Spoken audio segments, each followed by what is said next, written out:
Assalamualaikum warahmatullahi wabarakatuh. Izin memperkenalkan diri, nama saya Apriyanti dengan MPM 1921010283. Prodi Hukum Keluarga Islam kelas E semester 6. Di sini saya ingin menyampaikan beberapa poin tentang hukum perdata internasional yang dimana untuk memenuhi tugas akhir saya. Yang poin pertama ini adalah hukum antar tata hukum yang biasa disingkat dengan hatta. Hatta ini dibagi menjadi dua, yakni hatta ekstern dan intern. Hatta intern meliputi hukum antar waktu, hukum antar tempat, hukum antar golongan, dan termasuk hukum antar agama. Dan yang kedua, yakni hatta ekstern, yang meliputi tentang hukum perdata internasional. Apa yang dimaksud dengan hatta intern? Adalah keseluruhan peraturan dan keputusan hukum yang mengajukan sel hukum manakah yang berlaku atau apakah yang merupakan hukum. Jika hubungan-hubungan dan peristiwa-peristiwa antar warga negara dalam suatu negara memperlihatkan titik pertalian dengan sel dan kaidah hukum yang berbeda dalam lingkungan kuasa hukum tempat pribadi. Ada pula pembagian hukum hatta intern. Yang pertama, hukum antar waktu adalah keseluruhan peraturan dan keputusan hukum menunjukkan hukum manakah yang berlaku dan atau apakah yang merupakan hukum.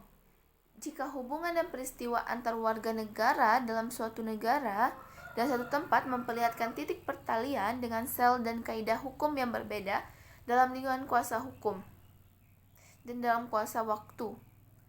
Yang kedua, hukum antar tempat adalah keseluruhan peraturan dan keputusan yang menunjukkan sel hukum manakah yang berlaku atau apakah yang merupakan hukum.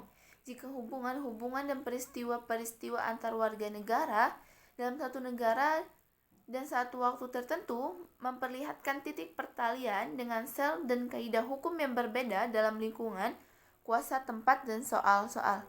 Bandingkan dengan definisi yang diberikan oleh Wirjono Prodojikoro. Hukum perdata yang berlaku adalah berbagai daerah dari suatu negara. Sedangkan yang ketiga adalah hukum antar golongan. Adalah keseluruhan peraturan dan keputusan hukum yang menunjukkan sel hukum manakah yang berlaku atau apakah yang merupakan hukum jika hubungan dan peristiwa antar warga negara dalam satu negara, satu tempat, dan satu waktu tertentu memperlihatkan titik pertalian dengan sel dan kaidah hukum yang berbeda dalam lingkungan kuasa pribadi dan soal-soalnya. Dan yang kedua ada dari pembagian hatta ada hatta ekstern, yaitu hukum perdata internasional. Adalah keseluruhan peraturan dan keputusan yang menunjukkan sel hukum manakah yang berlaku atau apakah yang merupakan hukum. Jika hubungan dan peristiwa antar warga negara pada satu waktu tertentu memperlihatkan titik pertalian dengan sel dan kaidah dari dua atau lebih negara yang berbeda dalam lingkungan kuasa tempat, pribadi, dan soal-soalnya.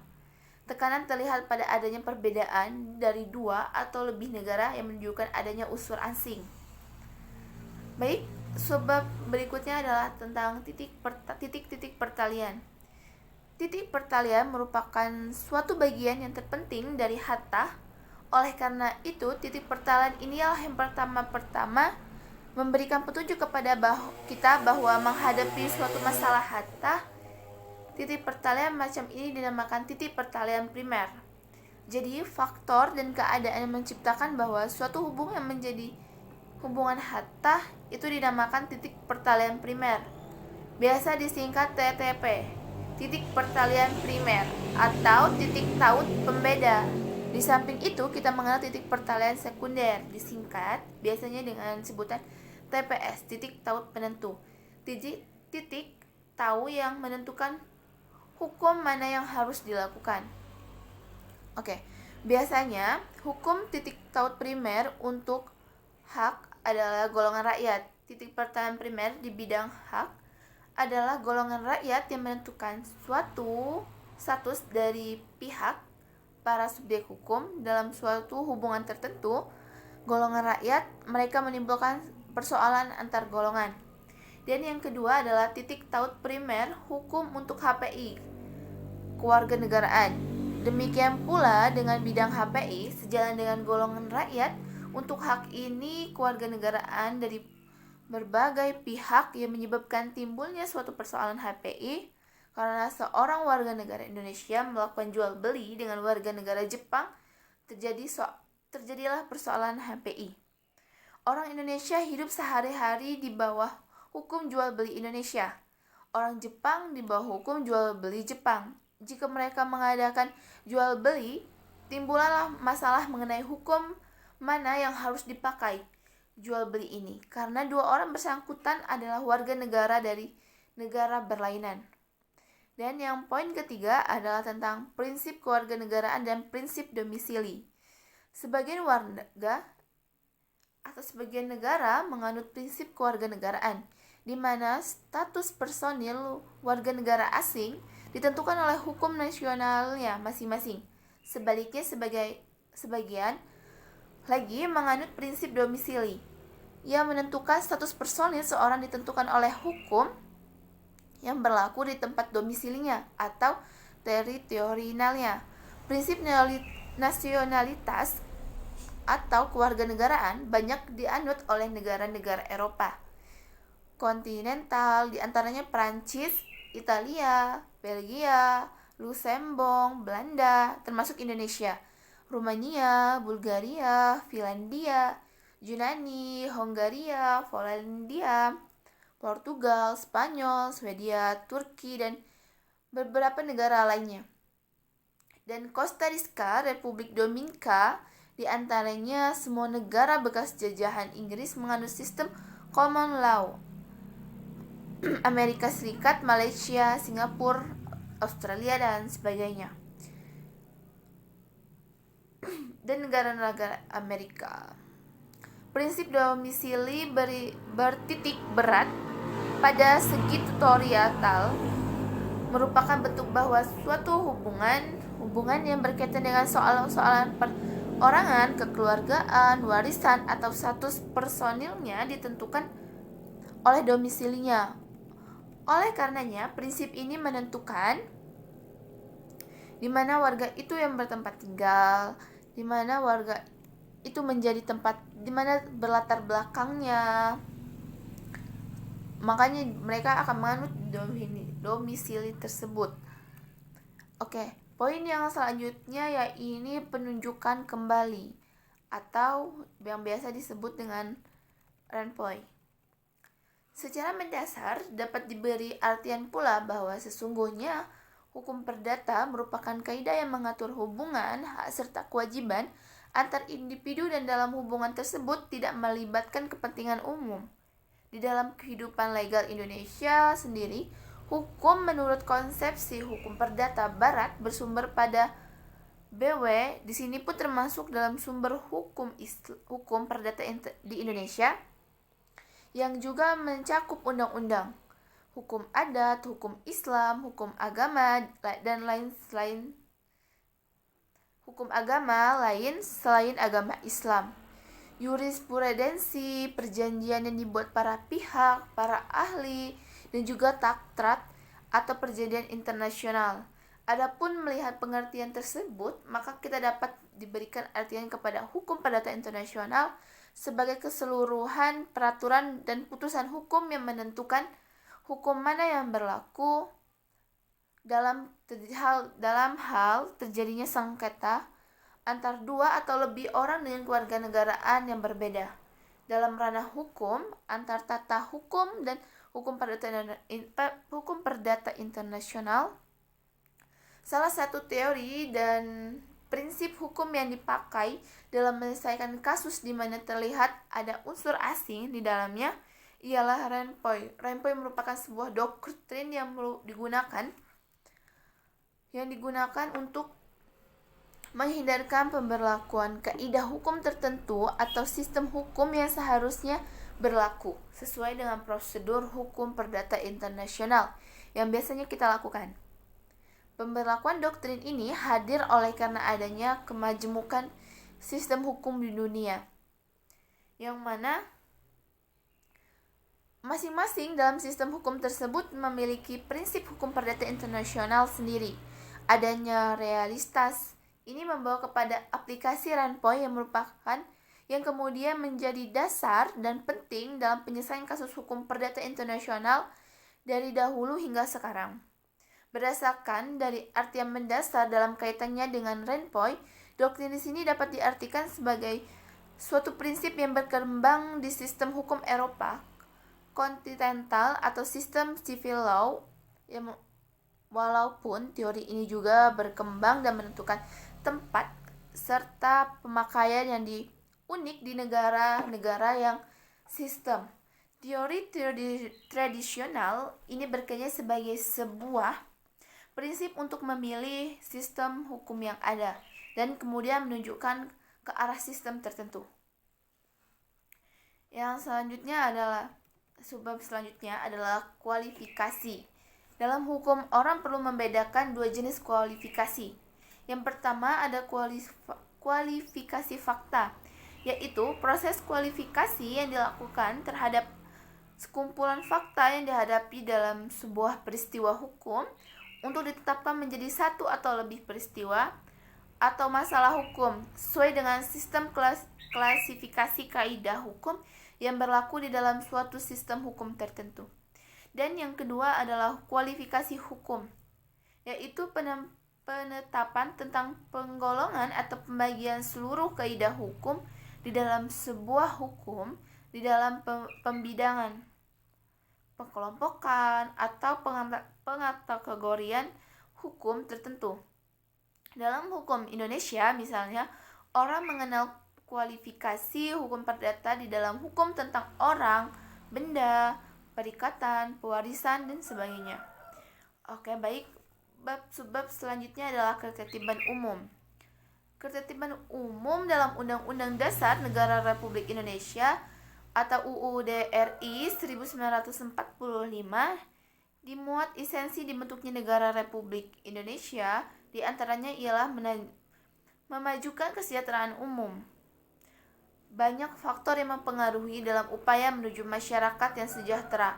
Di antaranya ialah ketertiban dan ketentraman. Oleh karena itu, ketertiban dan ketentraman senantiasa menjadi titik perhatian dalam pembangunan suatu bangsa karena kedua aspek tersebut lebih awal dapat menentukan apakah suatu pembangunan dapat berjalan lancar atau tidak. Perkembangan dan perubahan suatu wilayah selalu terjadi di bidang ekonomi, politik, sosial, budaya, pertahanan, keamanan, dan lain sebagainya. Oleh karena itu, pemerintah sebagai pembuat kebijakan harus dapat mempertahankan dan memelihara situasi dan kondisi yang kondusif bagi pembangunan wilayah dalam konteks perencanaan, pengembangan, dan perubahan. Wujud dari semua itu diaplikasikan dalam bentuk regulasi. Baik, selanjutnya ini tentang subbab selanjutnya tentang penyeludupan hukum. Istilah-istilah penyeludupan hukum atau Westondukking, istilah Belandanya adalah Fond de la Loi, istilah Perancisnya adalah Fraudslegia, istilah Latinnya adalah Gesetzesumgehung, Das Handel in der Legis, istilah Jermannya Fraudulent Creation of Point of Contact, istilah Inggrisnya adalah Fraud Law Length. Dalam bahasa Italinya merupakan bagian ajaran tersendiri teori hukum perdata internasional. Pengertian penyelundupan hukum. Penyelundupan hukum adalah suatu perbuatan yang bertujuan bersangkutan memperoleh suatu keuntungan tertentu sesuai dengan keinginannya, sebab sebagian berlaku hukum asing, akan tetapi di pihak yang lain, khusus apabila dilihat dari kacamata hakim yang menangani atau menyelesaikan kasus-kasus berhubungan dengan lembaga atau perbuatan hukum ini, penyelundupan hukum justru mengakibatkan berlakunya hukum nasional dan menyatakan tidak berlakunya hukum asing yang diseludupkan itu. Baik, poin selanjutnya adalah pilihan hukum. Pilihan hukum hanya diberikan dalam bidang hukum perjanjian, tidak dapat diadakan pilihan hukum di bidang hukum kekeluargaan. Masalah pilih hukum yang akan diberlakukan atau diterapkan adalah salah satu masalah yang penting dalam suatu kontrak perdagangan internasional. Istilah-istilah pilihan hukum dalam bahasa lain antara lain adalah party autonomy. Para pihak dalam suatu kontrak bebas untuk melakukan pilihan. Mereka dapat memilih sendiri hukum yang mana yang harus dipakai untuk kontrak mereka. Pilihan hukum merupakan hukum mana yang akan digunakan dalam pembuatan suatu kontrak. Para pihak yang mengadakan perjanjian dagang berhak melakukan kesepakatan tentang pilihan hukum dan pilihan forum yang berlaku bagi perjanjian tersebut. Pilihan hukum menentukan hukum yang berlaku. Juga pilihan forum arbitrase menentukan jurisdiksi. Forum penyelesaian sengketa pilihan hukum tidak dapat diberlakukan jika bertentangan dengan kepentingan umum dan merupakan penyelundupan hukum. Pilihan hukum hanya dapat dilakukan terhadap kelompok dari suatu sistem hukum tertentu. Tidak bisa sembarangan dalam hukumnya, bukan ke arah konstitusional atau apapun. Dan yang selanjutnya adalah hak-hak yang telah diperoleh. Istilah hak yang diperoleh sering disebut dengan right, atau hak dan kewajiban hukum yang terbit berdasarkan hukum asing. Yang menjadi persoalan dalam HPI, apakah hak dan kewajiban hukum yang dimiliki seorang berdasarkan kaidahnya dari suatu sistem hukum itu tersendiri. Dan kata lain, dalam hak yang diperoleh dapat diakui selama pengakuan itu tidak bertentangan dengan ketertiban umum atau asas-asas keadilan yang hidup dalam masyarakat forum. Yang selanjutnya yakni persoalan pendahuluan. Dalam hukum perdata Indonesia merupakan persoalan hukum perdata internasional yang harus dipecahkan atau diselesaikan terlebih dahulu sebelum keluar putusan persoalan hukum perdata internasional yang menjadi pokok perkara. Menurut Prof. Cesar, persoalan hukum perdata internasional memungkinkannya tidak hanya mengenai persoalan utama, namun juga mengenai permasalahan yang mengikutinya. Persoalan pendahuluan perlu untuk diperhatikan karena merupakan suatu tatanan hukum perdata internasional yang paling tidak memungkinkan penyelesaian atau hakim dalam masalah pokok maupun pendahuluannya. Persoalan pendahuluan sebenarnya terletak pada dua pertanyaan yang kemudian ada bercorong pada pokok persoalan. Persoalan pendahuluan lahir apabila putusan suatu persoalan hukum bergantung pada ketentuan sah atau tidaknya suatu hubungan atau persoalan hukum lain. Dalam perkara harus ada masalah pendahuluan atau masalah yang bersangkutan suatu unsur asing yang sebenarnya dapat dirumus secara terpisah dan dapat diatur oleh kaidah HPI lain secara independen. Kaidah HPI yang diteruntukkan bagi masalah pendahuluan akan menghasilkan kesimpulan yang berbeda dari kesimpulan yang akan dicapai seandainya hukum yang mengatur masalah utama yang digunakan. Yang selanjutnya yakni penyesuaian. Apabila dalam suatu persoalan HPI sang hakim telah menentukan hukum mana yang harus diberlakukan, maka seringkali ia menemukan berbagai kesulitan jika hukum yang harus dipakai adalah hukum asing yang isinya berbeda sekali daripada pengertian hukum dalam sistem hukum nasional sang hakim. Hukum asing ini seringkali berlainan daripada hukum awak. Apabila dalam suatu peristiwa HPI tertentu hakim memakai hukum asing ini, maka haruslah berikhtiar untuk melakukannya. Hukum yang lain itu dalam pengertian hukum, terminologi hukum dari negaranya sendiri. Seolah-olah hakim terus-terus melakukan perbandingan. Justru dalam bidang penyesuaian ini kita saksikan betapa beratnya hubungan antara hukum perdata internasional dan ilmu perbandingan hukum itu, yang bantuannya sebagai Zusterwetenschap tidak dapat dielakkan dalam penyelesaian persoalan HPI, hukum perdata internasional. Kita dapat berhenti dalam persamaan dalam istilah hukum saja, tetapi tidak dalam penyelesaiannya. Dan yang selanjutnya adalah timbal balik dan pembalasan. Persoalan timbal balik dan pembalasan ini berhubungan erat dengan masalah pemakaian hukum asing. Apabila sudah dipastikan dalam suatu peristiwa hukum perdata internasional, apakah yang merupakan lie applicable, maka bagi hakim yang mengadili perkara bersangkutan, belum sampai ia secara konkret selalu sudah dapat mempergunakan hukum asing ini. Pengecualian terhadap pemakaian hukum asing ini terjadi antara lain dalam bentuk ketertiban umum atau karena harus dilakukannya penyesuaian.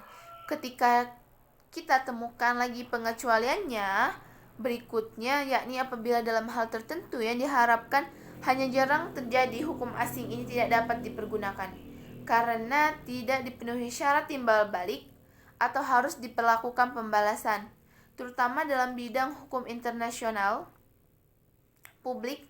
Timbullah masalah timbal balik dalam permasalahan ini. Dan selanjutnya adalah pemakaian hukum asing. Pemakaian unsur hukum asing itu dapat terjadi perbedaan kewarganegaraan, faktor domisili, bendera, kapal, pilihan hukum, tempat letaknya benda, tempat terjadinya proses perkara, dan sebagainya. Karena perbedaan kewarganegaraan, misalnya terjadi perkawinan antar warga negara Indonesia dengan warga negara Malaysia. Faktor domisili, misalnya ada 2 orang adanya kewarganegaraan Malaysia.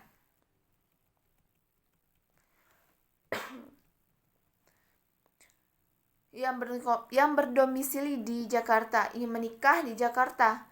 Sebagian diketahui mengenai HPI, di dunia ini berlaku 2 prinsip, yaitu prinsip nasionalisme kewarganegaraan dan prinsip domisili. Prinsip kewarganegaraan dianut oleh negara-negara Eropa kontinental dan bekas jajahannya, sedangkan prinsip domisili dianut oleh warga negara Anglo-Saxon dan bekas jajahannya. Pada negara-negara dengan prinsip nasionalitas, maka status dan kewenangan hukum kewarganegaraannya ditentukan oleh hukum nasionalnya dimanapun ia berada. Misalnya Indonesia berdasarkan pasal 16 AB menganut prinsip nasionalitas. Hingga dengan demikian, bagi warga negara Indonesia dimanapun ia berada mengenai status dan kewenangan hukumnya akan berlaku hukum Indonesia. Dengan status personal diartikan segala sesuatu yang terdapat di bidang hukum kekeluargaan seperti perkawinan, perceraian, dan sebagainya. Ketentuan dalam pasal 16 AB ini diberlakukan pula secara analogi bagi warga negara asing yang berada di Indonesia. Sedangkan bagi warga negara dengan prinsip domisili, maka berlakulah hukum di mana mereka berdomisili. Misalnya warga negara Inggris yang berdomisili di Jakarta ingin menikah di Indonesia, maka akan berlakunya hukum Indonesia bagi dia. Mungkin itu saja yang bisa saya sampaikan dalam beberapa subpoin. Semoga bermanfaat untuk teman-teman semua. Saya akhiri, wabillahi taufiq wal hidayah. Wassalamualaikum warahmatullahi wabarakatuh. See you next time. Sampai berjumpa di video berikutnya. Terima kasih.